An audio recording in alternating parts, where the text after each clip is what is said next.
Hi everyone, I shall be discussing about the pathophysiology of COVID-19. So the main aim of making this video is to give an insight of the pathogenesis of this deadly disease so that we know what is the target site of action of the various drugs that are there on clinical trials. And after knowing the pathophysiology, maybe some of the genius minds can come up with other treatment options. Okay, let's get started. So starting with the coronavirus. The coronavirus has, as you can see here, it is a single-stranded RNA virus. So you can see the single-stranded RNA with some nucleoproteins. This is the nuclear capsid. And since it's an enveloped virus, this is the envelope. And these are the spike proteins, what we call the S spikes. Okay.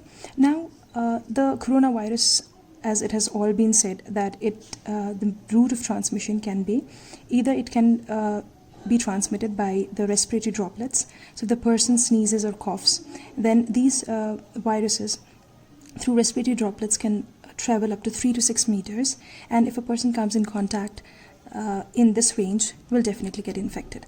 Also, it's been proposed that if the virus is on the surfaces of, say, for example, tables or chairs or handles, it can stay there for almost 24 hours. So if a person touches there and then touches the mucous membrane, then a person will be infected.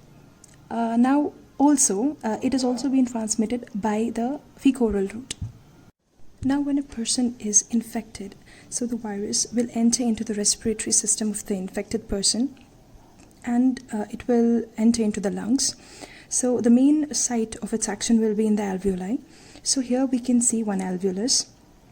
It has type 1 pneumocytes and it has the type 2 pneumocytes with these villi. Okay, so the main site of action of this coronavirus is the type 2 pneumocytes. So it enters the type 2 pneumocytes, and what actually happens inside the type 2 pneumocyte I should be describing in this chart.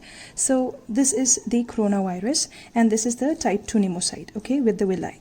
So these type 2 pneumocytes, they have ACE2 receptor, that is angiotensin converting enzyme 2 receptor on their surface, and with the help of this receptor, this coronavirus will enter into the type 2 pneumocytes. After entering into the type 2 pneumocytes, what happens at that is that the RNA will be definitely inside the pneumocyte, leaving aside the nuclear capsid and everything else. So just the nuclear material, that is the single-stranded RNA, will be here. Okay, and then it will follow two paths. One is that by RNA-dependent RNA polymerase, it will, as the name suggests, it is RNA-dependent RNA polymerase. So there will be polymerization. So this single-stranded RNA will polymerize and will form multiple single-stranded RNAs. And second thing is that it will go to the ribosomes, and then there will be the translation, and this will form various proteins. Now, I shall be repeating again. So here we have the single-stranded RNA. Either it will be acted upon by the RNA-dependent RNA polymerase, and it will also be taken up by the ribosomes, and then translation of these into the proteins. Okay, so now important thing is that these proteins will be acted upon by proteases, and these will form the various, the capsid, various proteins like the capsid, the outer spike proteins of the coronavirus, except the RNA which is here. Now this RNA will bind to this and we'll find a lot of coronaviruses, newly formed coronaviruses. Now coming back to where we started, so these coronaviruses are now inside the lumen of the alveoli. Okay, so these will be released from here, from the type 2 pneumocytes. They will be inside the alveolus, and they will stimulate the immune system, and which is the innate immunity, and the macrophages will first come into play. So macrophages will be activated, and upon activation, these macrophages will be releasing interleukin 1, interleukin 6, and tumor necrotic factor alpha. Now this interleukin 1, interleukin 6, and tumor necrotic factor alpha, these will act on this capillary that is carrying the blood, and it will cause two things, that is vasodilatation and increase the capillary permeability. Now once these do the action of vasodilatation, increasing the vascular permeability, what happens is that So there is increase in the vascular permeability. So the fluid will come into the interstitium, it will go inside the alveoli, as well. So there will be increased alveolar edema. And if it involves all the alveoli of the lungs, it can lead to a serious condition, which is acute respiratory distress syndrome, which is the leading cause of death right now. Okay, so another thing that can happen is these fluids, interstitial fluid which is coming out of the capillaries, can cause the collapse. It will be pressure over here, and it will cause the collapse of the lung alveoli, leading to the alveolar collapse. So there will be no gaseous exchange, and there will be hypoxemia, causing sudden onset of breathlessness. Okay, so this is what it does in the alveoli. Now there is hypoxemia, and there is sudden onset of breathlessness. This hypoxemia, there will be partial pressure of the oxygen will be reduced, and this will activate the chemoreceptors, and the sympathetic nervous system will be stimulated, and causing the increased heart rate, increase in the respiration rate.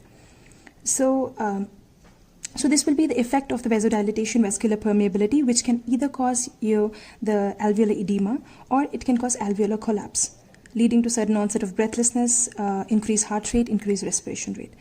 Besides these, besides the macrophages, the neutrophils also come into play.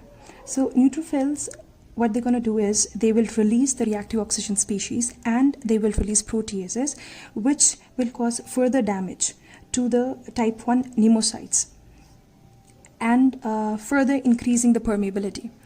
Okay. So one more thing is that the interleukin 1, interleukin 6, and tumor necrotic factor will also act on the hypothalamus, causing fever.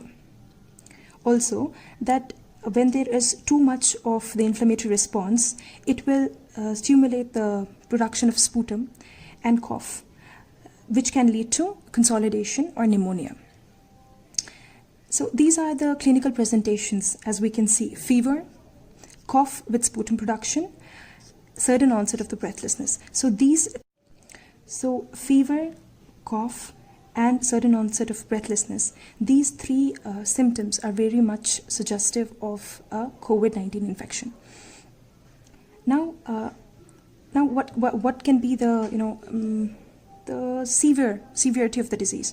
So if there is severe vasodilatation, as we can see here, if there is a severe vasodilatation, so we know that the capillary permeability is increased and there is vasodilatation, so the venous return will be decreased and the peripheral resistance will be decreased. If the venous return and peripheral resistance is decreased, so there is decrease in the cardiac output and decrease in the BP, which are the findings of shock. When there is shock, there is hypoperfusion to the organs, which can lead to multi-organ failure. So they can be either the kidney failure, they can be liver failure. Okay, so these are the deadly effects of the viruses, and of this virus specifically. Now coming to the treatment options. We studied initially that the virus can enter into the type 2 pneumocyte by the help of this AC2 receptor. So if we give a drug that inhibits this entry, then we can be very much successful in preventing the disease, or it can be a good treatment option.